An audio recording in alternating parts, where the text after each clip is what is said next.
Selamat siang, perkenalkan nama saya Diasti Upa, NIM 19036120100175, Universitas Andi Jema, Fakultas Ekonomi, Prodi Manajemen, mata kuliah Akuntansi Manajemen. Baiklah, saya akan menjelaskan tentang analisis biaya relevan untuk pengambilan keputusan investasi. 1. Pengambilan keputusan. Keputusan hasil proses pemikiran yang berupa pemilihan satu di antara beberapa alternatif yang dapat digunakan untuk memecahkan masalah yang dihadapinya. Pengambilan keputusan. Cara yang digunakan untuk memberikan suatu pendapat menyelesaikan masalah dengan cara atau teknik tertentu sehingga dapat diterima oleh semua pihak. Adapun dasar keputusan investasi. Yang pertama, return.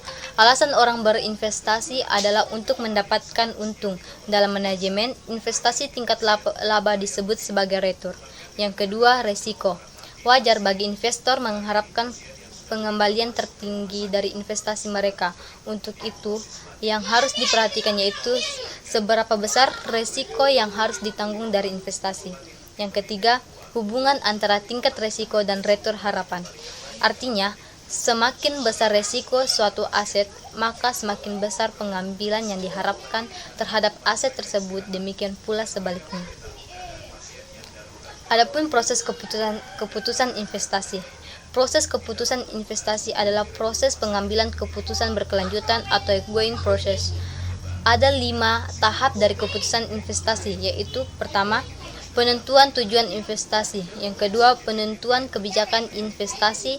Yang ketiga, pemilihan strategi portofolio. Yang keempat, pemilihan aset. Yang kelima, pengukuran dan evaluasi kinerja portofolio. Baiklah, pengukuran keputusan investasi. Ada beberapa variabel yang digunakan untuk mengukur keputusan investasi yang dikenal sebagai produk untuk aset peluang investasi menurut Carl Lepore dan Trombley. Ada 4 jenis, yaitu 1. Produk berdasarkan harga atau price based proxies. Set proxy kesempatan berdasarkan harga adalah proxy yang menyatakan bahwa prospek pertumbuhan perusahaan sebagai dinyatakan dalam harga pasar. Yang kedua, proxy berdasarkan investasi atau investment based proxies. Seperangkat proxy peluang investasi. Investasi mengungkapkan bahwa aktivitas investasi besar secara positif terkait dengan nilai peluang investasi suatu perusahaan.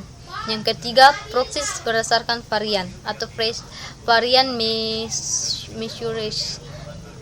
Proxy untuk set peluang investasi berdasarkan varian mengungkapkan bahwa opsi akan lebih bernilai jika menggunakan variabilitas ukuran untuk menentukan opsi yang bertumbuh. Yang keempat, proxy gabungan dan proxy individual. Pada proxy ini akan menghasilkan pengukuran yang lebih baik untuk set peluang investasi. Metode yang digunakan dengan menggunakan analisis faktor. Demikianlah hasil kerja saya. Saya ucapkan terima kasih.